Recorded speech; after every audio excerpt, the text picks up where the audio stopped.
Hello everybody, this is Caitlin with Mr. Ron LeGrand for another Ask Ron. Hey Ron, how was your vacation last week? It was absolutely incredible. You should see pictures all over our Facebook page and everywhere else.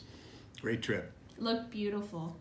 Okay, our first question today is from Donnie Baer of Pennsylvania. Hey, Donnie. I have a seller willing to owner finance 2 newly renovated homes. He is on Social Security disability and is afraid that he will lose his disability if he sells these to me. I don't want to give him the wrong advice, but what do you suggest? Well, I suggest that you're not qualified to give him that advice, Donnie, and he should seek that advice from someone else, some professional that he trusts. Maybe his attorney, if he doesn't want to go that far, he can most certainly contact the place that's sending him his money and see if they have an answer to that question. But I can tell you, because he's getting disability does not prevent him from making money as long as he's not physically doing the work, and he's not. So he should not have any issue, but it's up to him to verify that, not up to you to give him advice, especially when you don't even know what you're talking about. So let him get his own advice. Okay. Our next one's from Fernando Diaz of Connecticut. Okay, by the way, Donnie, you can always put them under contract and put right in there, subject to the seller verifying receiving this income will not disrupt his disability income. Perfect. Okay. So our next one's from Fernando. I see several ads in Craigslist and Zillow. Do you recommend advertising for sellers and buyers in Facebook or other mediums? I recommend you let our virtual assistants do it for you, since they know what they're doing and they know all of the websites to advertise in. That's what we do. We do all that grunt work for you. Yes, of course, you want to get advertisement out to all the sites that you can get it out, especially the free ones. And some of my most successful students are actually paying for ads on Facebook as well, driving them to a page that tells them that you buy houses. Now, frankly, I would drive them directly to Pat Live. If I have an ad that says full price for your house, we buy houses or whatever, I'd drive them directly to Pat Live and have Pat Live set up to take a little bit of information, which is really just, do they have a house for sale? What's the address? What's your phone number and your name and so forth? And then I'd let Pat Live send that to you, and then you forward it directly to your virtual assistant to call if you have one. And if you don't have one, get one, for crying out loud. Go hold of our office and get a VA and let them do all the work. But if that's not an option for you, then you're going to have to take the calls yourself. But remember, driving them to a website is not going to get you a deal. You have to talk to the seller, or you're not going to get the information you need to get the deal completed.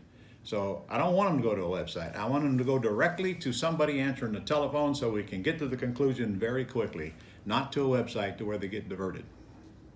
Okay. Our next one is from Keith Aldridge of Florida. Keith? If after telling the seller that his payments will be made by the buyer, what if no buyer has... Whoa, stop. Keith, you don't ever tell a seller their payments are going to be made by someone else other than you. They're not going to be made by the buyer, Keith. The buyer's going to pay you rent. You're going to make the payment. You just lost credibility in one sentence by saying wrong, stupid stuff. How you expect them to be confident you're going to take care of this thing if somebody else is going to make the payment? You can imagine what's going on in their mind. Payments are coming from you, sir, and from everybody else listening, not from a buyer. Okay, and that his question was, what if I find no buyer in the next 60 days? I guess there's always suicide, but if that's not on your list, come on, man. You're not looking for a buyer, you're looking for a tenant buyer who cannot qualify at a bank. That's 70% of the marketplace. If you're more concerned about not finding this buyer than what can happen if you don't, you're never going to do a deal. Let me ask you this. What's the most you can lose? All you got invested, right? Well, how much is that? Now answer your own question. Come on, get some grit and get out and make a mess and quit worrying about all the things that could happen that never will happen. You will find the buyer. And if you don't, you'll find a solution. Okay. Our next one's from Addie Scharff of California. Uh-huh. If I'm assigning my contract to a cash buyer I find, do I have a responsibility to help the buyer with any disclosures, title Absolutely ends, not. or anything else? You have no responsibility whatsoever. It's the buyer's got to do any due diligence that needs to be done. In this case or any other case, you're not responsible for anything when you assign a contract to the buyer. And they know it. It's all their responsibility. And if you're assigning a contract on an ugly house to a buyer, you're probably assigning it to somebody who's been around a lot longer than you have in the business, so they know what to do. Okay. Well, Addie also asked, do I still need an attorney to finalize the deal? You don't really need an attorney to flip a wholesale deal, because the buyer's going to probably close with a title company anyway, or an escrow company in California. Just let them handle it. However, make sure you check the title before you go putting the thing on the market to make sure you can deliver the title. I hate for you to go find a buyer and get ready to make a bunch of money, and you find out you got screwed up title and the seller can't deed it to your buyer, and that's what's going to happen when you're flipping the contract. Okay. Our next one's from Scott Cusack of Michigan. Okay. Okay, so I was on the Monday Go Club call, and the host said that we should not bring up sales price while on the phone, but only see if a seller is interested in terms first. Something about not wanting to scare a seller since they do not know us from Adam. Also, Wait a minute. I wasn't on the call. But if you said what I think you said, I would totally disagree with that. And I want to know, I think you misunderstood what they said, frankly. Because bringing up the sales price is right in our script. And besides, the seller's already posted the sales price before we ever even get on the telephone with them. So first question is, if we can agree upon the rest of the terms, what's the least you could take for the house? Absolutely bring that up. So are you sure you heard what you heard? I don't know how we got to that conclusion. and that's what they were asking. Yeah. They were confused because the script say otherwise. Yeah, I'm not sure. I can't answer. I wasn't on the call, but we absolutely bring up the sales price. Okay. Our next one is from Mutaquit Mead of New York. Muda? If my attorney wants to use his contracts, can I still use the purchase and sale agreement and hand it over to him? And if not, do I ask my attorney for one? In New York? Well, if we're talking about a purchase and sale agreement, I always want you to run it by your attorney first. But I would first ask the attorney, here's one that I'd like to use. It's simple and sweet. Can you tell me why you don't want to use this one? And if your attorney can give you a good explanation and they would rather you use theirs, that's fine. But I can tell you, don't let them pull out no 8-10 page contract for you to use that realtors use. That is not, we don't need all that junk.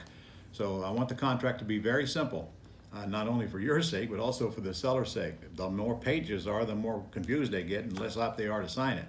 So you can use your attorney's purchase and sale agreement, sure, but I'd want to know why he doesn't like the one I furnish you. Okay.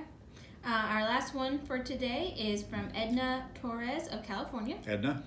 I recently purchased the Fast Track to Wealth course and was interested in the 4-day boot camp training. I live in California, but would like to also do deals in other states. Does the training cover how to do owner financing remotely and virtually? Of course.